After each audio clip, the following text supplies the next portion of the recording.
Hey everybody, my name is Zoe. I am the Chief Volunteer Deputy Registrar for Texas Votes, a UT organization dedicated to getting as many Longhorns registered and voting as possible. We're completely nonpartisan. We're just here for all your voting and registration needs.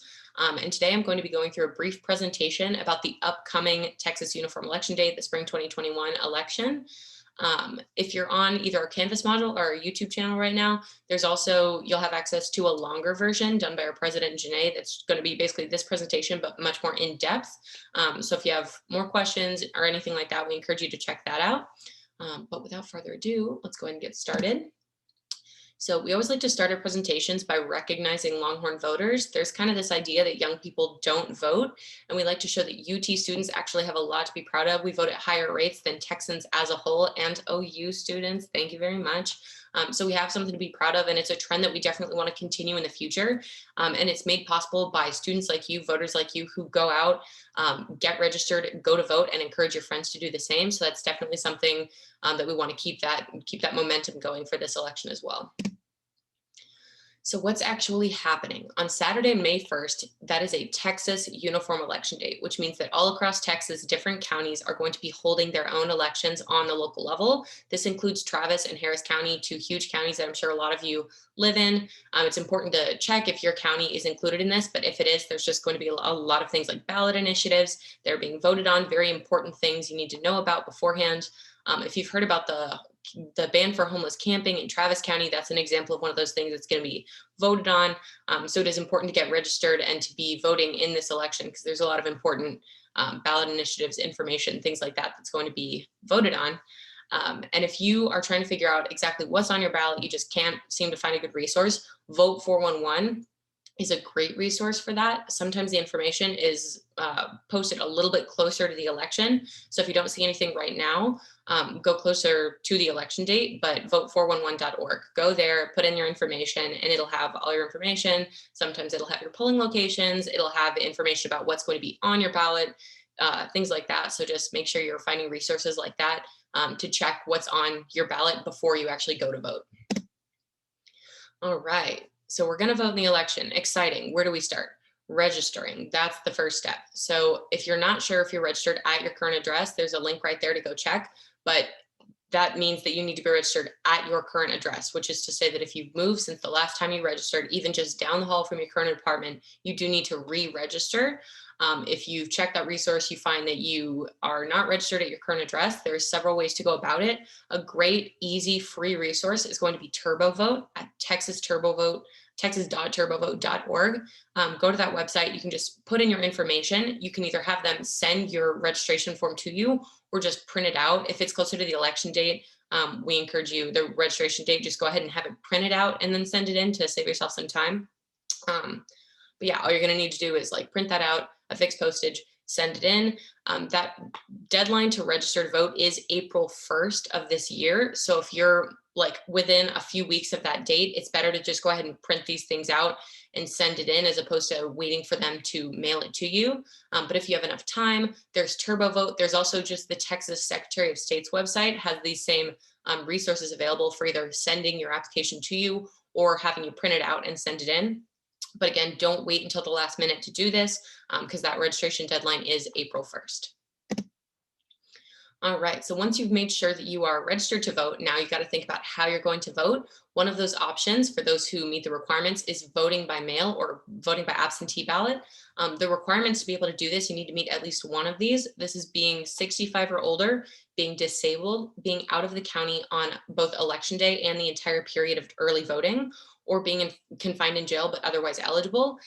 If you meet at least one of these requirements and you so desire, you can vote by mail.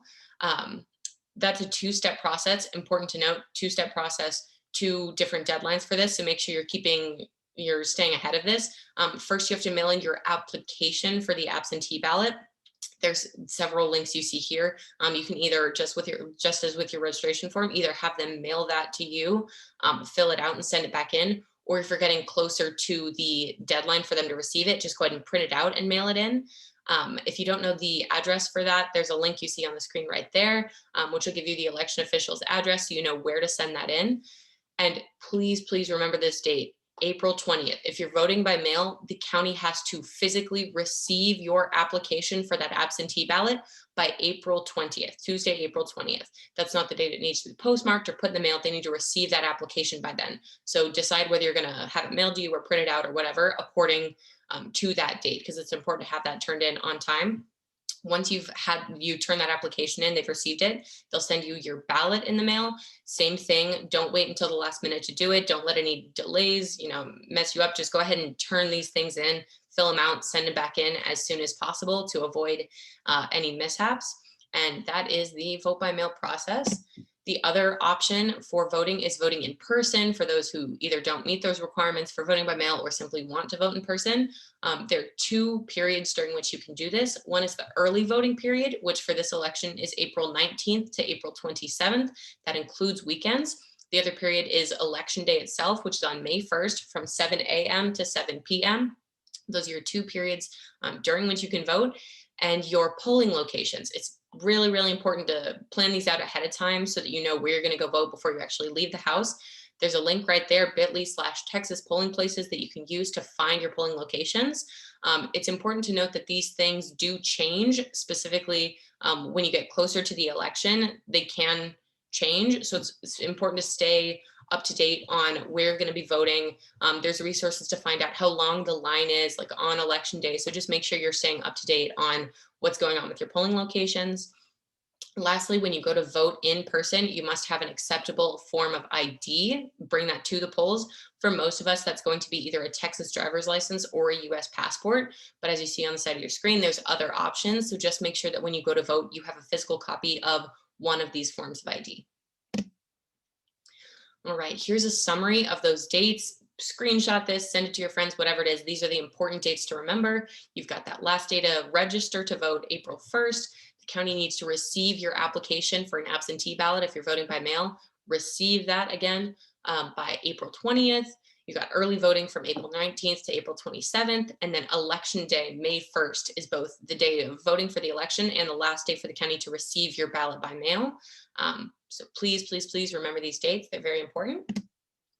If you have any problems on election day, if you have issues with being able to vote, voting integrity, anything like that, here's some resources offered in multiple languages to report those issues and make sure your ballot is being counted. And lastly, I just wanted to talk very briefly about other opportunities to get civically involved in your community, because civic engagement is more than just voting. Some ways to do this are to keep up with the Texas legislature. All the links you see here that aren't actually written out, we'll go ahead and put in the description so you can check those. You check there for those links, but keeping up with the Texas legislature, testifying or submitting written testimonies for bills that are being sent in, becoming a VDR. We have the link for Travis County. You can do this in any of your counties, becoming a VDR and helping other people get registered and giving them election information, and contacting your representatives. Make your voice heard. They're there to represent you. So make sure that you are contacting them and letting them know if you have, things to say about what they're doing. All of these are great resources, great ways to get involved, more than just voting. And lastly, Texas Votes. We have a civic newsletter called the Texas Votes Civic Notes. There's the subscription link right there that will send out bi-weekly emails full of, again, nonpartisan information about more opportunities to get involved in your community, in elections, in voting, all things like that. We're going to send out information about the election, updates about deadlines, things like that. So just a lot of information like that. It's important to stay up to date on. And that concludes our presentation. If you have any questions whatsoever, there are no dumb questions when it comes to voting. Any questions about voting, civic engagement, registration, please, please, please don't hesitate to contact us. We have lots of methods of communication, so feel free to reach out to us on social media or email, anything like that. There's also at the bottom there our election protection hotline. That's not a Texas Votes thing, that's just the election protection hotline, which is just another resource. If you have any concerns about the integrity of the election, anything like that, want to make sure that your vote is counted, there's another resource for that. And last but not least, everybody just make sure you're getting registered and then go out to vote for this election. Have a good one.